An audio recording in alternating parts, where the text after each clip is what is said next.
السلام عليكم ورحمة الله وبركاته. الحمد لله رب العالمين، والصلاة والسلام على أشرف الأنبياء والمرسلين وعلى آله وصحبه أجمعين. سبحانك لا علم لنا إلا ما علمتنا إنك أنت العليم الحكيم. سبحانك لا فهم لنا إلا ما فهمتنا إنك أنت الجواد الكريم. ولا حول ولا قوة إلا بالله العلي العظيم. رب اشرح لي صدري ويسر لي أمري واحلل عقدة من لساني يفقه قولي. Alhamdulillah, marilah sama-sama kita memanjatkan kesyukuran kita kehadiran Allah Subhanahu wa taala dengan taufik petunjuk daripadanya kita dapat hadir ke rumah Allah Subhanahu wa taala, menunaikan perintah Allah Subhanahu wa taala. Mudah-mudahan Allah Subhanahu wa taala sentiasa memberi peluang kepada kita dalam mentaati perintah-perintahnya dan meninggalkan segala larangannya. Pada malam ini kita akan sambung bacaan daripada kitab Wasailul Wusul ila Syamailir Rasul. Masih lagi hadis-hadis yang ringkas, yang pendek, yang disabdakan oleh baginda sallallahu alaihi wasallam berkenaan pelbagai perkara. Qala al-musannif rahimahullahu ta'ala wa nafa'ana bihi wa bi 'ulumihi fid dharain amin. Wa qala an-nabiy sallallahu alaihi wasallam la yahillu li muslimin an yurawwi'a musliman. Bersabda Nabi sallallahu alaihi wasallam, tidak halal bagi seseorang Islam bahawa dia menakutkan orang Islam yang lain. Satu orang Islam dari segi agama kita tidak boleh, tidak halal, maknanya haram. Haram kita menakutkan orang Islam yang lain, walaupun dengan main-main. Contohnya, kita hunus senjata, buat gurau, main-main, hunuskan senjata. Kita mengarahkan senjata sama ada dia berbentuk benda tajam ataupun sebagainya, saja main-main, hukum dia adalah haram. Ataupun kita menakut-nakutkannya dengan kita beritahu pada dia kita ni nak buat sesuatu pada harta dia, nak rosakkan harta dia. Bahasa mudahnya ugut lah, ugut nak cederakan dia, ugut nak rosakkan harta benda dia, ugut nak khianat ke dia. Apa-apa bentuk mudarat yang boleh sampai daripada kita kepada orang lain, sekiranya ia dilakukan, maka hukumnya adalah tidak halal. Dan sifat orang Islam yang sebenar ialah dia tidak menyakiti sesiapa pun. Dalam hadis yang lain, baginda sallallahu alaihi wasallam bersabda, al-muslimu man salimal muslimuna min lisanihi wa yadihi. Orang Islam, yakni orang Islam yang sebenar, ialah orang yang selamat orang-orang Islam yang lain daripada lidahnya, yakni daripada gangguan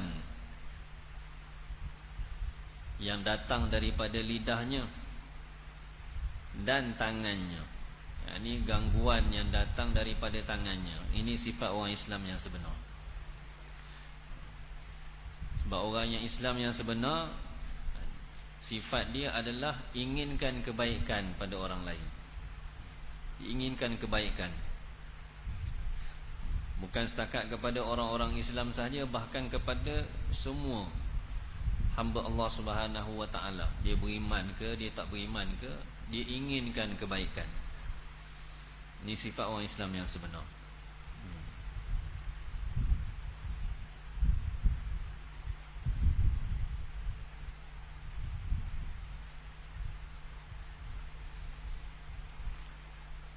Mengikut kata ulama, hadis ini Nabi sallallahu alaihi wasallam bersabda dalam satu perjalanan bersama sahabat-sahabat Nabi sallallahu alaihi wasallam.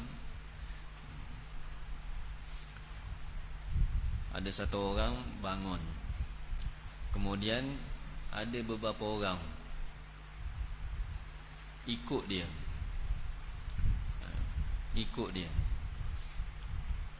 Kemudian bawa tali dan dia ikat. Orang yang ikut dia ni, pergi turut ni, ikat, sehingga menyebabkan sahabat yang bangun tadi ni rasa takut. Maka Nabi SAW sabdakan hadis ni, la yahillu li muslimin ay yurawwi'a musliman. Tidak halal bagi seseorang Islam bahawa dia menakut-nakutkan orang Islam yang lain. Khair. Wa qala an-nabiy sallallahu alaihi wasallam, la yazalu ar-rijalu bi khairin ma lam yuti'u an-nisaa. Bersabda Nabi sallallahu alaihi wasallam, sentiasalah orang-orang lelaki itu berada di dalam kebaikan selagi mereka tidak mentaati para wanita. Yakni dalam urusan yang umum. Ada hadis yang lain Nabi sallallahu alaihi wasallam kata, tidak akan berjaya sesebuah kaum, mafhum hadis, tidak akan berjaya sesebuah kaum yang mereka itu serahkan urusan mereka kepada wanita. Wanita yang buat keputusan untuk urusan umum. Ulama kata yang tak bolehnya ialah wilayah ammah. Maksudnya jadi ketua secara umum dengan skala yang besar.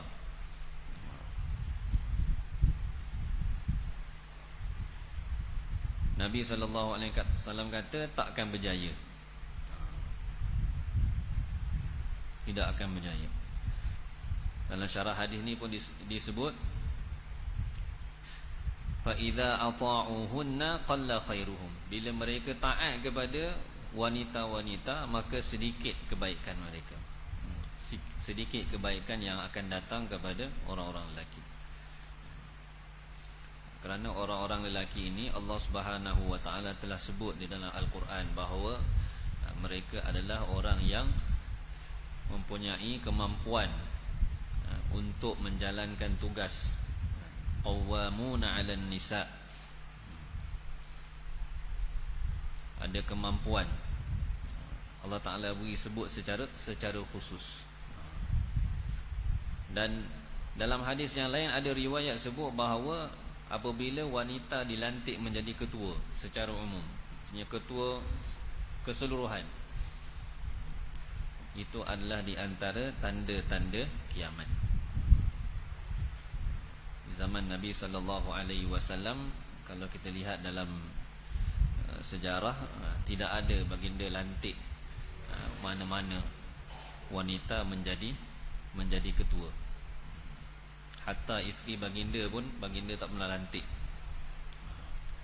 Wanita ada bersama dengan Nabi, ikut dalam peperangan, tetapi mereka sebagai pembantu.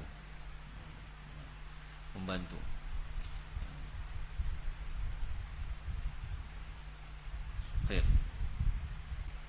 Wa qala an-nabiy sallallahu alaihi wasallam la yashkurullaha man la yashkurun nasa.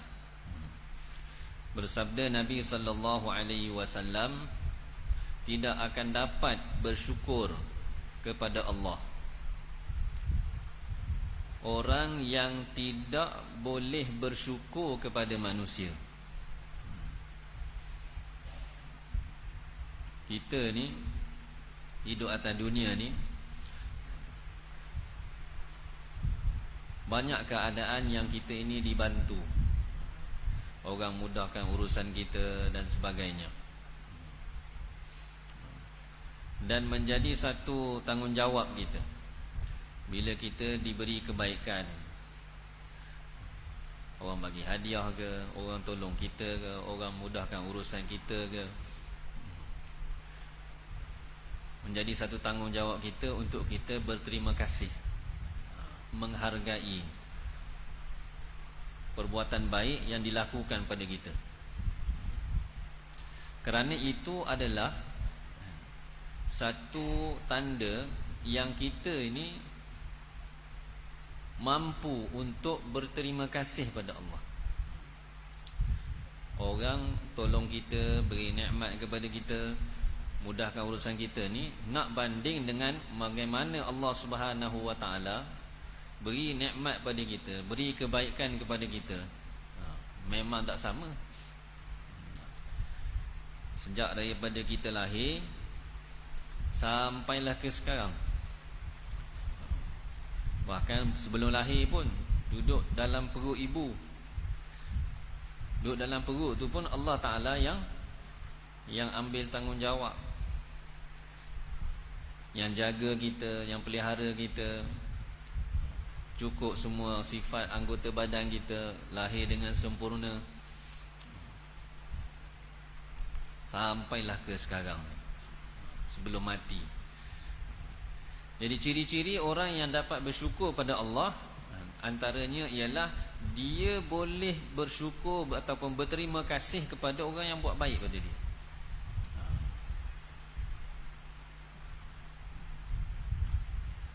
Siapa yang tak boleh nak berterima kasih, tak boleh menghargai perbuatan baik yang dilakukan kepada dia, bukan balas kebaikan, dia hargai. Paling kurang kalau bahasa kita, terima kasih. Terima kasih.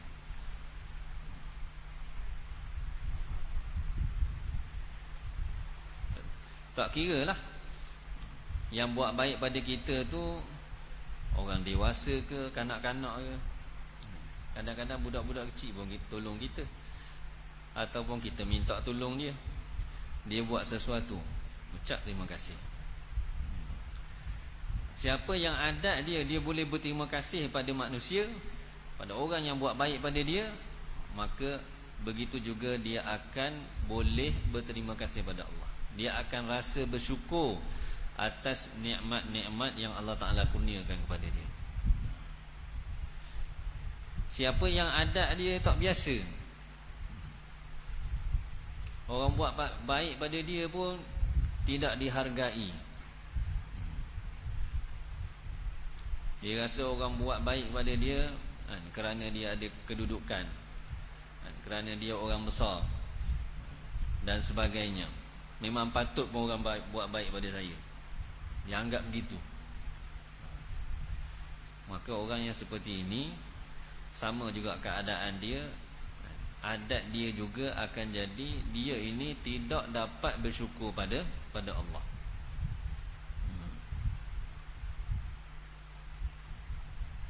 Tak akan bersyukur pada Allah. Jadi kena latih diri kita. Kalau orang buat baik pada kita, ucap terima kasih, balas dengan senyuman, walaupun pertolongan tu kecil.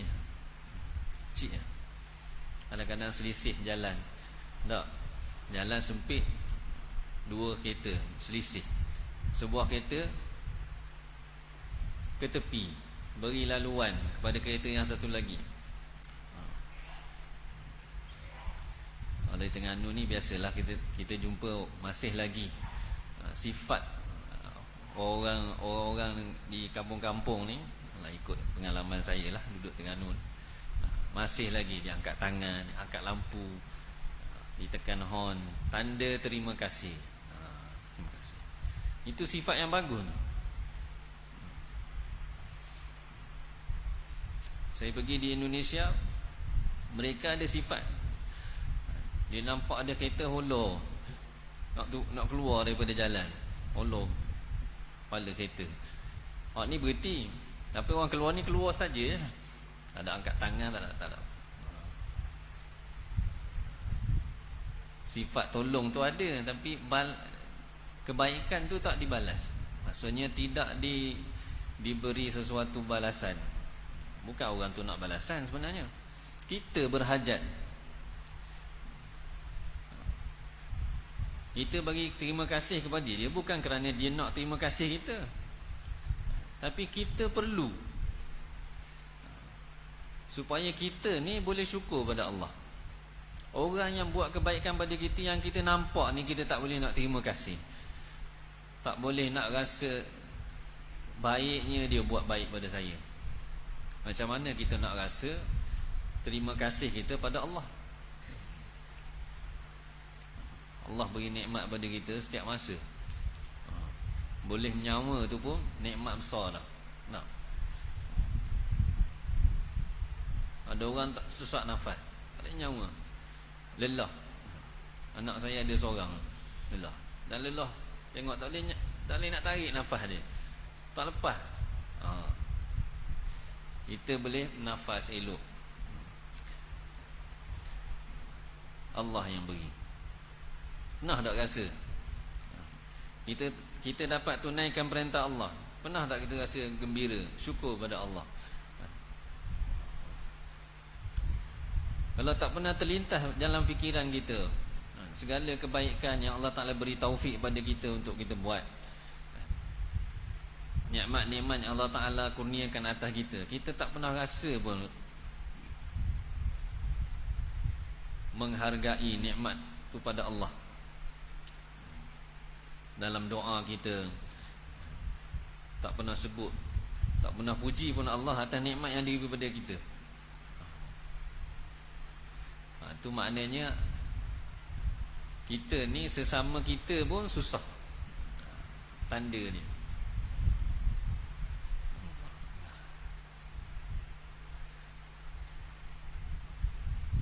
Sebab tu Nabi kata, siapa yang tak boleh terima kasih pada manusia, maka dia pun tidak akan dapat berterima kasih pada Allah.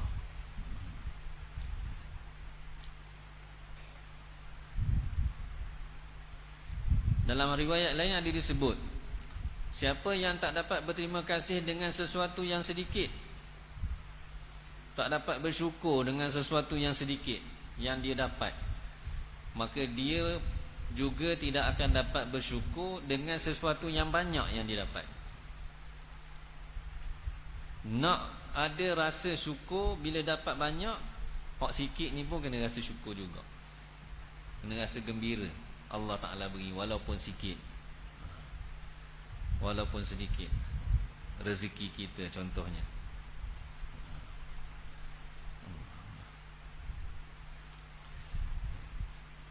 Sebab tu hidup kita di atas dunia ni sebenarnya kita saling memerlukan. Setiap orang ni dia saling memerlukan. Dia bukan dia seorang dia tak berhajat pada orang, tak. Kita berhajat pada orang lain untuk kita mendapat keredaan Allah Subhanahu wa taala. Kita berhajat.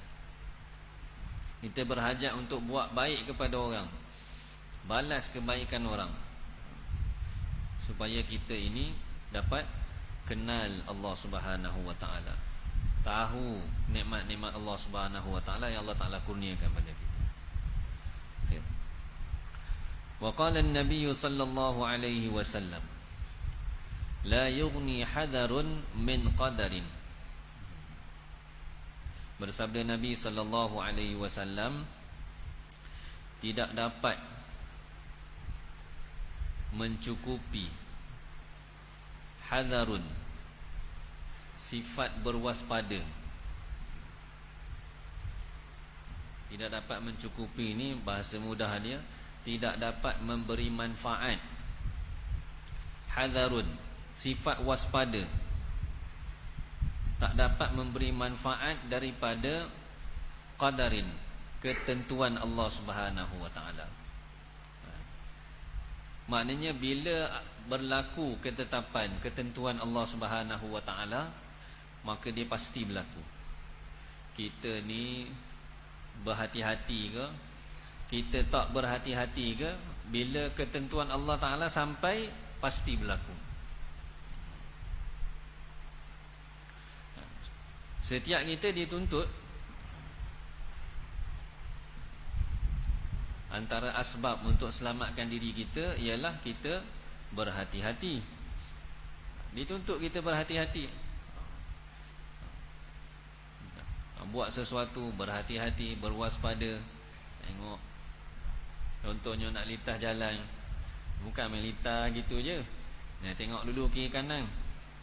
Tetapi dalam masa yang sama, sekiranya ketentuan Allah Ta'ala dah tetap dah waktu tu,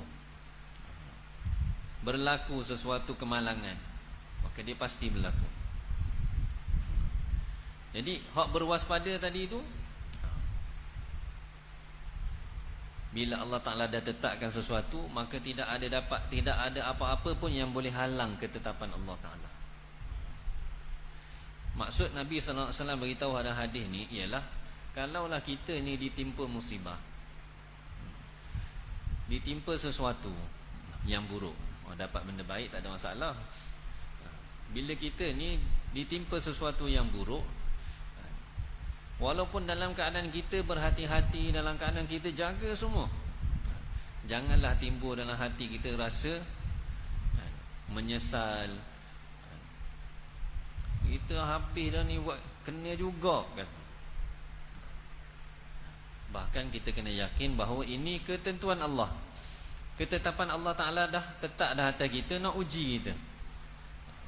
Sama ada Allah Ta'ala uji kita supaya kita ini dikurniakan darjat yang lebih tinggi di sisi Allah Subhanahu wa taala, ataupun Allah Ta'ala uji kita untuk ampunkan dosa-dosa kita.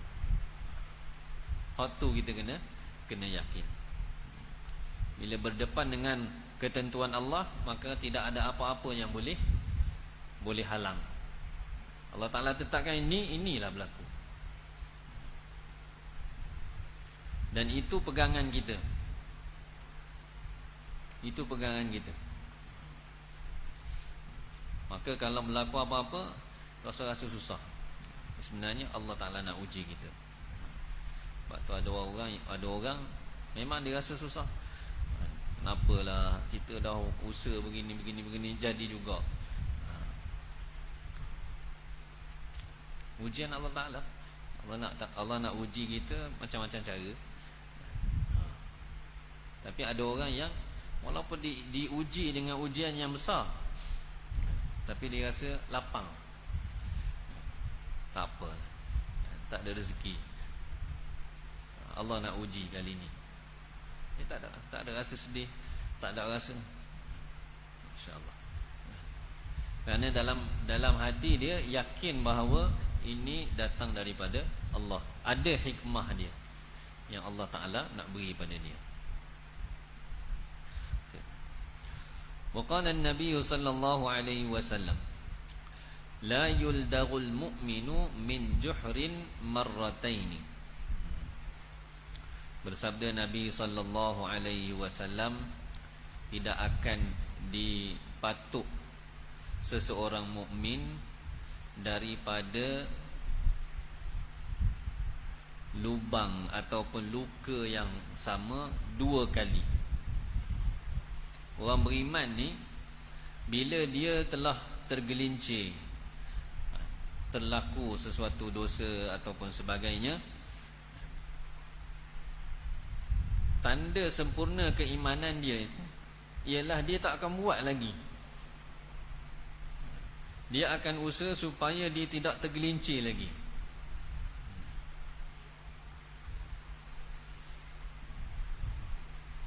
Kalau dia ni pernah tertipu dengan sesuatu keadaan, contohnya, dia tak akan tertipu dengan keadaan yang sama juga. Contohnya kalau zaman sekarang lah kan, modus operandi tu macam-macam ada, menipu, tipu. Kalau orang tu kena dah sekali, patutnya kalau dia betul-betul beriman, dia tak akan kena kali yang kedua. Tak akan kena kali yang kedua. Berhati-hatinya dia.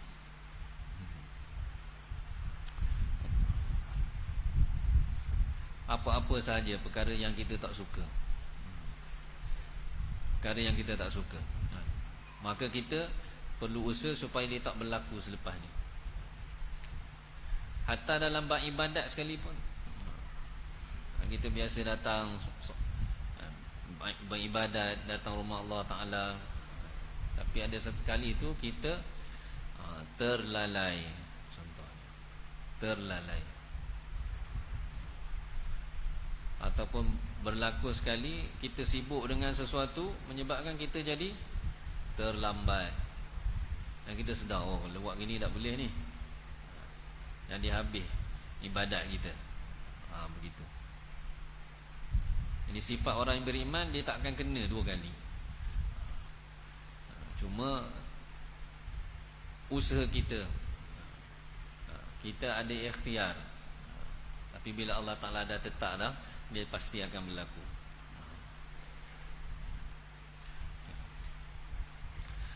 Waqala an-nabiy sallallahu alaihi wasallam,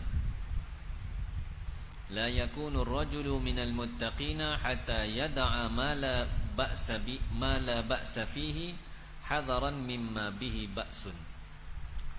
Bersabda Nabi sallallahu alaihi wasallam, tidaklah seseorang itu berada di kalangan orang-orang yang bertakwa, yakni orang-orang yang benar bertakwa, yakni tidak akan sampai seseorang itu ke tahap sebenar-benar takwa sehingga dia dapat meninggalkan perkara yang tidak ada apa-apa kesalahan padanya kerana berwaspada dengan perkara yang ada kesalahan.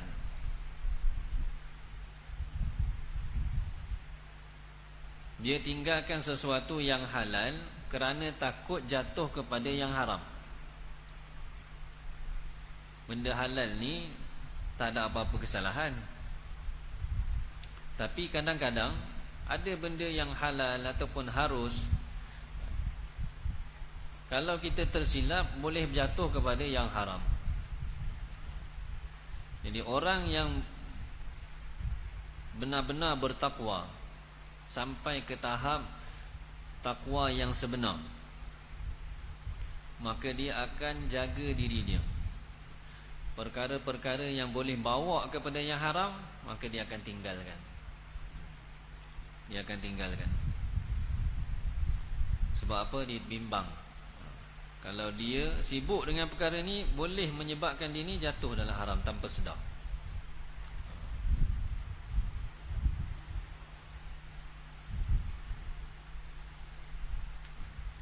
Sebab tu ada pepatah dalam bahasa Arab masyhur, disebut hasanatul abrar sayyiatul muqarrabin.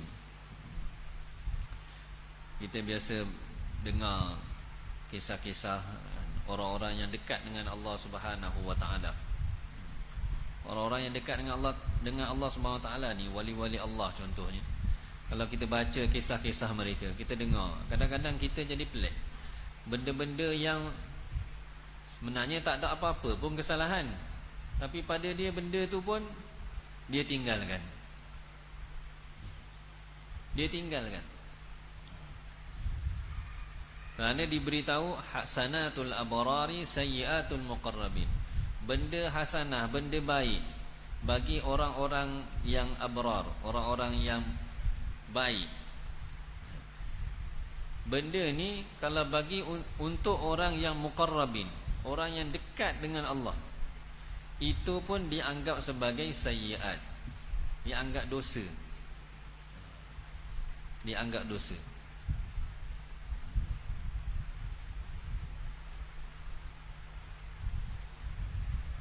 Makan contohnya, kadang-kadang kita tengok makan sikit sangat je. Sebab apa dia kata, kalau ada dalam satu kisah, ada satu wali ni disebut bila dia tengok makan, orang mari ziarah dia tengok makan sikit, dia kata, "Kamu apa kamu makan macam ni?" Dia kata, "Kalau aku makan dengan cara yang kamu nak ni, berapa banyak masa aku habis tanpa dapat zikrullah. Berapa banyak masa aku akan terbuang sebab makan." Punya dia jaga masa dia.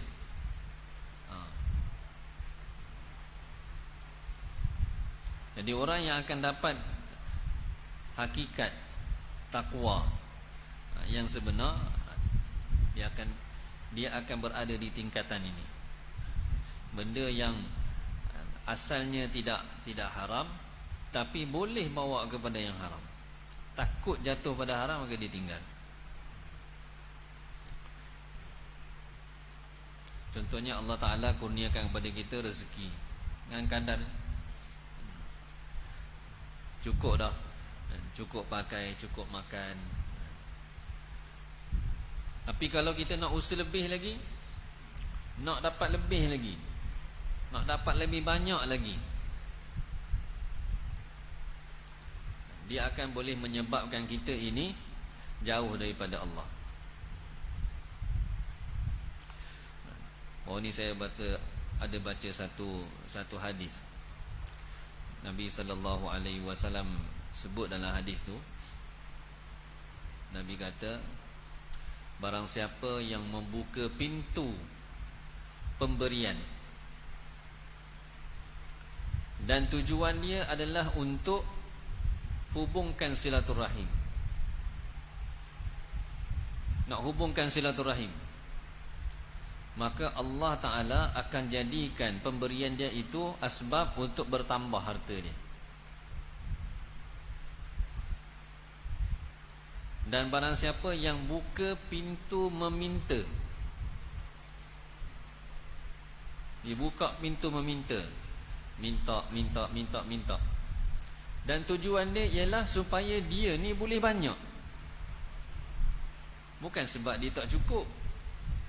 Tujuan dia adalah supaya dia dapat banyak.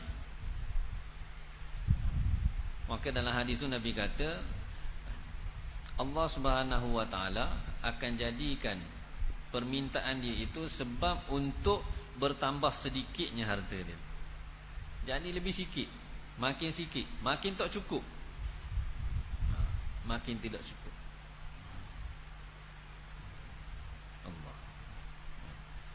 Waktu sifat hidup yang Allah Ta'ala tetapkan untuk manusia ni, dia di luar daripada logik kita,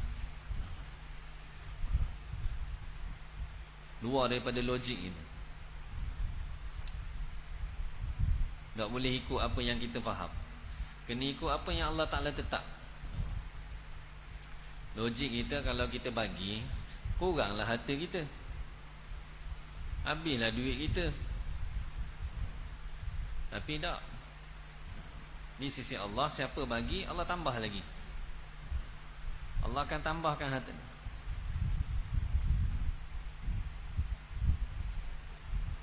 Allah akan cukupkan segala keperluan.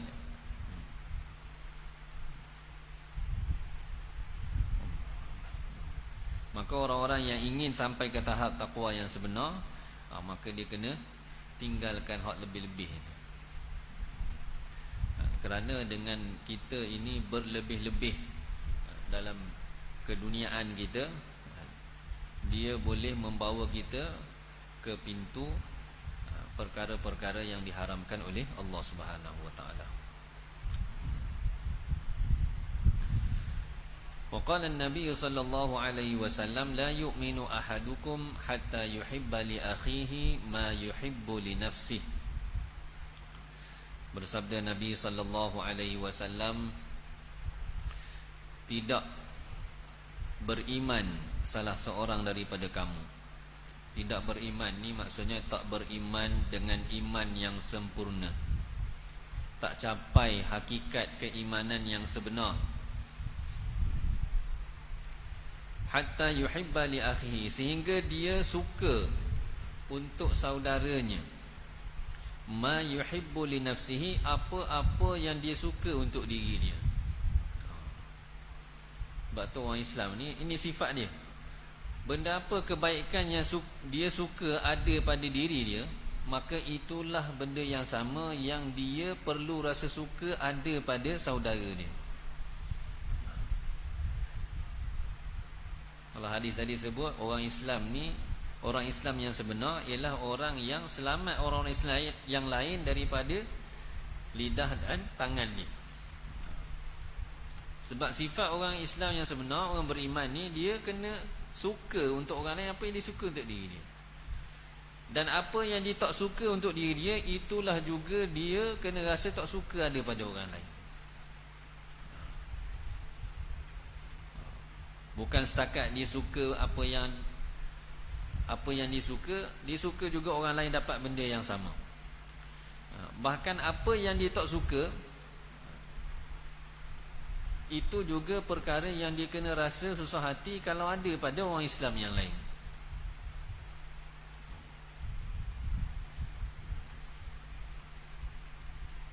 Kebaikan yang disuka ada pada dia, dia suka ada pada saudara dia.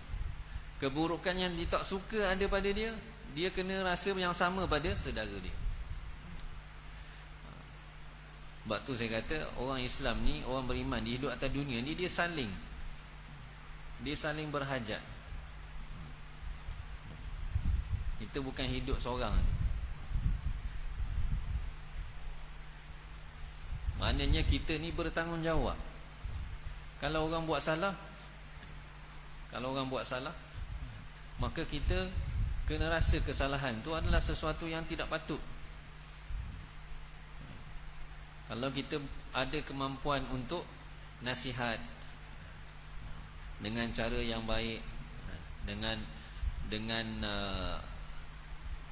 kadar, kalau kita beri nasihat pada dia, dia tidak jadi marah pada kita, maka kita wajib beri nasihat. Nampak dia buat benda tak baik.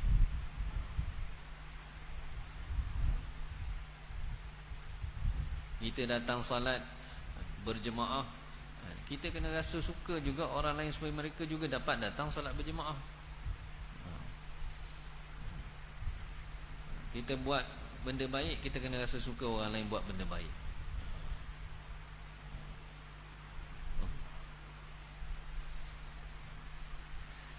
Bila ada sifat ni, barulah kita boleh sampai ke tahap iman yang sempurna.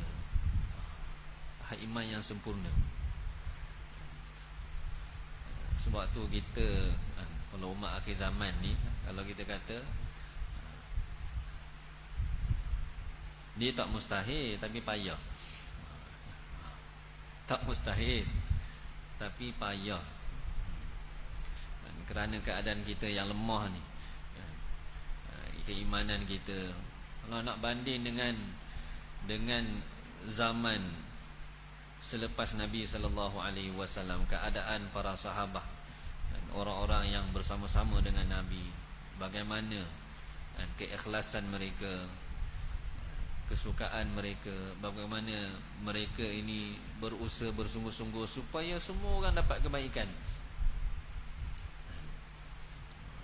Nak banding dengan kita ni memang jauh lah, memang jauh.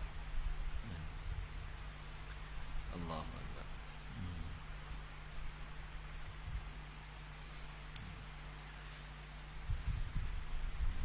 Kalau di tempat kita ni sekarang ni, dia biasa didengar dipanggil berkongsi rezeki. Berkongsi rezeki. Sebenarnya bukan setakat rezeki je kita kena kongsi, kebaikan pun kita kena kongsikan kepada saudara-saudara kita, anak beranak kita, jiran-jiran kita, orang yang di keliling kita. Kongsikan kebaikan ni supaya mereka juga dapat buat kebaikan, dapat amal perintah Allah, tinggal larangan Allah. Mudah-mudahan dengan usaha yang sedikit yang kita buat, tak mampu buat banyak, kita buat sikit, setakat yang kita mampu. Dan kita doa kepada Allah, mudah-mudahan Allah Ta'ala kurniakan kepada kita kesempurnaan iman. Itu maksud utama dia. Kita nak tinggalkan dunia ni dengan iman yang sempurna. Tinggalkan dunia dengan iman yang sempurna, insya-Allah selamat kehidupan kita selepas mati nanti.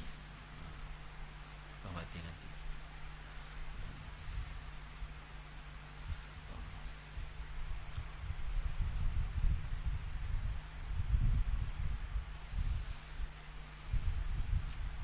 Masuk isyak belum lagi? What? 8.31 ke 3.31 seminit je. Wallahu a'lam. Semoga Allah Subhanahu wa taala beri taufik kepada saya dan kita semua dengan apa yang disampaikan pada malam ini, sama-sama dapat kita jadikan pedoman untuk kita amalkan dalam kehidupan kita, dan kita niat juga untuk disampaikan kepada saudara-saudara kita yang lain, insya-Allah. Subhanakallahumma wa bihamdika asyhadu an la ilaha illa anta astaghfiruka wa atubu ilaik. Subhana rabbika rabbil izzati amma yasifun wa salamun alal mursalin. Alhamdulillah.